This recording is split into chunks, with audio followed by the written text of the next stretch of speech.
Welcome back sa Free Thinking Pinoy Channel. Gusto mo rin bang makaranas kung paano humuli ng isda? Ikaw ba yung tao na nag-i-enjoy tuwing may nauhuling isda?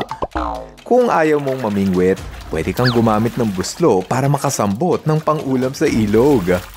Ang iba, gumagamit ng basket at naglalagay ng pagkain sa loob para lapitan yun ng mga isda.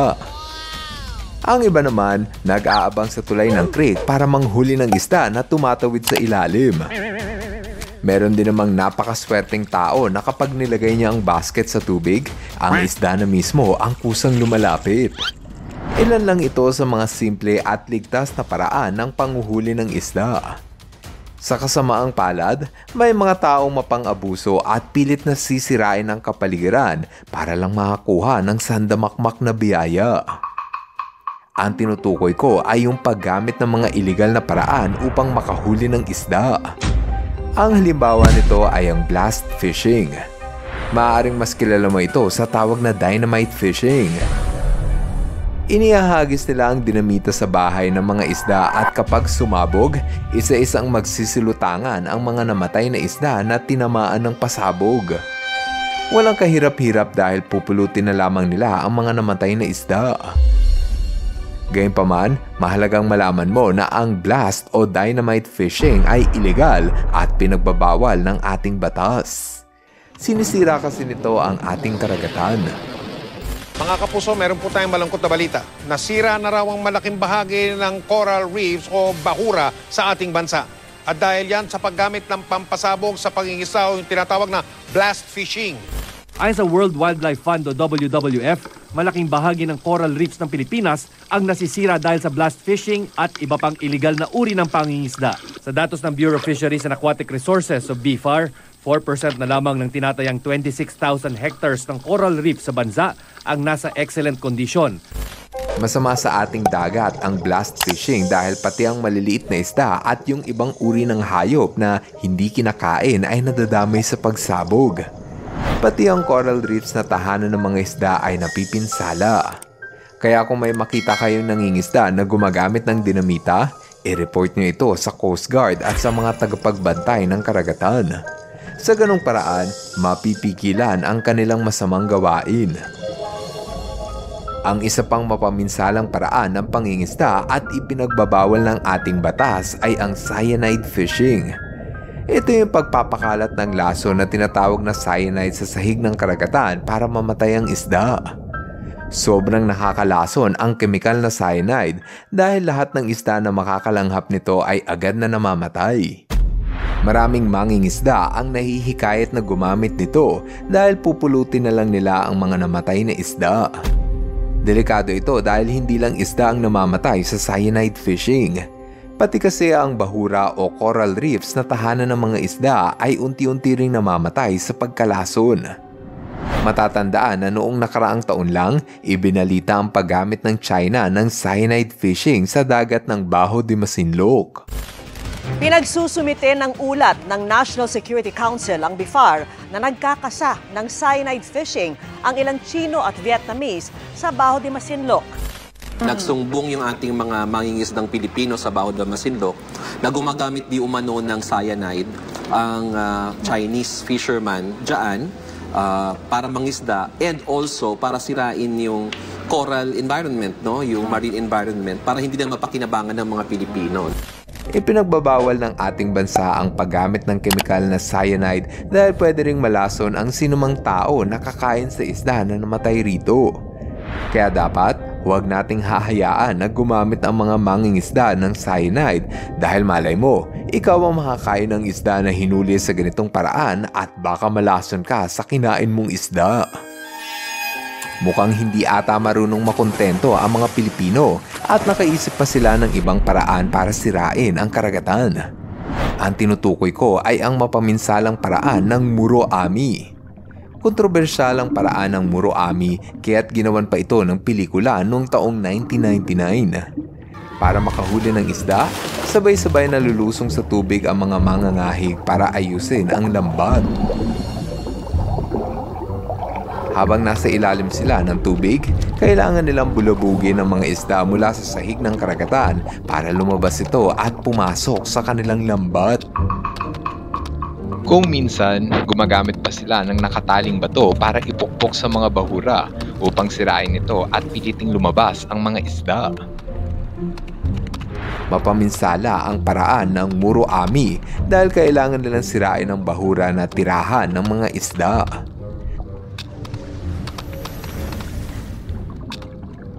Delikado ito dahil permanenteng nasisira ang tahanan ng mga isda sa tuwing pinupukpok nila ito ng bato. Kapag nangyari yun, hindi na makakapagparami pa ang isda sa dagat dahil tuluyan ng nasira ang coral reef. Ang mga batuhang ito ay yung coral reef, ang mismong tahanan at bahay itlugan ng mga isda. Dahil dyan, tuluyan ang ipinagbabawal sa Pilipinas ang pagsasagawa ng Muroami noon pang 1986, panahon ng dating presidente na si Corazon Aquino. Sa lahat ng masamang paraan ng pangingisda, ito na ata ang may pinakamalawak na pinsala sa karagatan. Ito ang bottom trawling. Paraan ito ng paglalatag ng malaking lambat sa sahig ng karagatan para hulihin ang lahat ng madadaanan nito. Delikado ang paraan ng bottom trawling dahil nauhuli nito sa lambat ang halos lahat ng hayop sa dagat. Maski yung mga isda na hindi naman ibinebenta sa palengke gaya ng pating at pawikan ay damay sa loob ng lambat. Sinisira din ito ang sahig ng karagatan kaya nawawasak ang tirahan ng mga hayop na maaaring magdulot ng pagkaubos ng kanilang populasyon. Kapag lahat ng mangingisda ay magsasagawa ng bottom trawling, maaaring wala nang matirang isda para sa susunod na henerasyon. Nagrereklamo na rin ang maliliit na mangingisda dahil nauubusan na sila ng isda dulot ng malawakang pagtotrolling ng mga barko. Dahil dyan, nagpasa ng batas ang gobyerno ng Pilipinas na tuluyan ng ipagbawal ang bottom trawling noong taong 1954 sa liderato ng dating Pangulo na si Ramon Magsaysay. Gayunpaman, may mga probinsya pa rin ang patuloy at pasikretong nagsasagawa ng trawling kahit alam naman nilang labag ito sa ating batas. Ang isa pang masamang paraan ng pangingisda ay ang gillnet fishing. Simple lang ang proseso ng gillnet. Ilalatag ng mangingisda ang lambat sa dagat at hihintayin na dumaan rito ang isda para mahuli ng lambat. Kaya ito tinawag na gillnet fishing dahil ang hasang ng isda ang siyang mai-stock o yung nauhuli sa lambat. Delikado ang gillnet fishing sa ating karagatan dahil aksidente ring nalalambat nito ang mga hayop na hindi naman dapat hinuhuli ng mga tao. Ang halimbawa nito ay ang mga lumba-lumba at pawikan. Kapag na-stuck sila rito, namamatay sila sa pagkalunod. Maski ang mga pating at pagi ay nadadamay rin sa lambat, kaya pati sila ay binabawian ng buhay. Ipinagbabawal din ng ating batas ang pagtatapon ng lambat sa karagatan dahil pwede itong pumulupot sa katawan ng ibang hayop at magsanhi ng kanilang kamatayan. Ang tawag sa mga basurang lambat na tinapon sa dagat ay ghost net dahil para itong multo na nagpapalutang-lutang at naghihintay ng may pumulupot rito na hayop. Mahalaga na malaman natin na mayroong mga simple at epektibong paraan ng panguhuli ng isda nang hindi kailangan sirain ng dagat. Gaya na lamang ng seine nets. Ito yung maglalatag ng lambat sa dalampasigan para humuli ng isda. Simple ngunit hindi mapaminsala.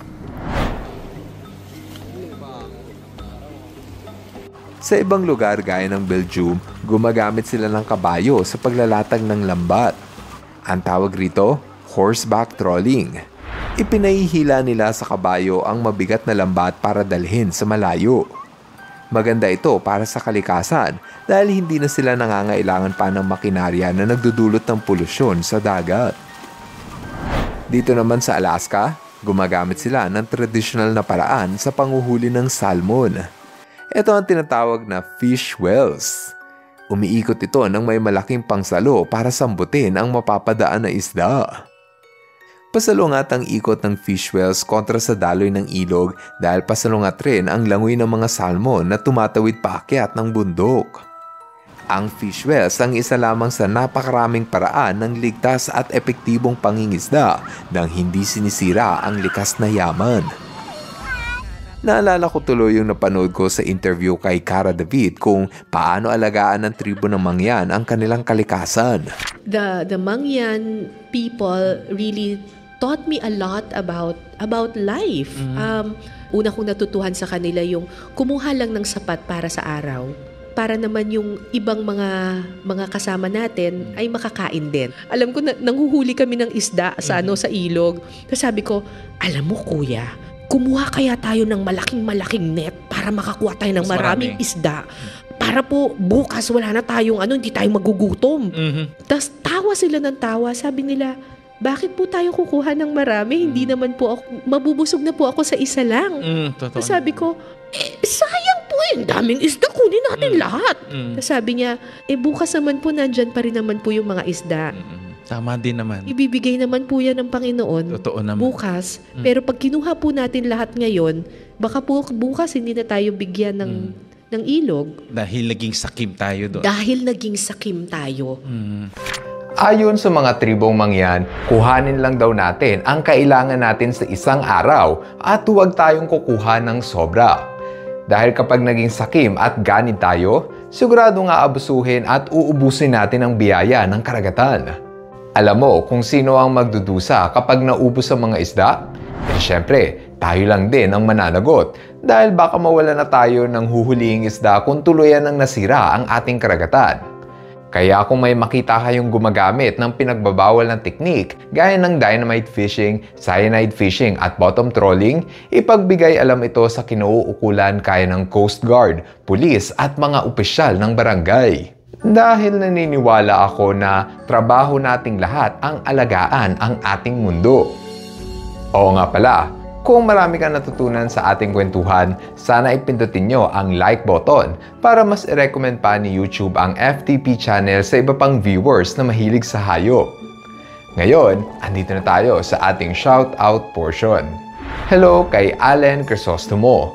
Hello rin kay Calvin Ray Henibre. What's up kay Christian Mendoza. Shoutout kay Joseph Ivler. Jujane Antong. Arvin, Chester, Aiko, Damla at Mami Erlyn Cortez.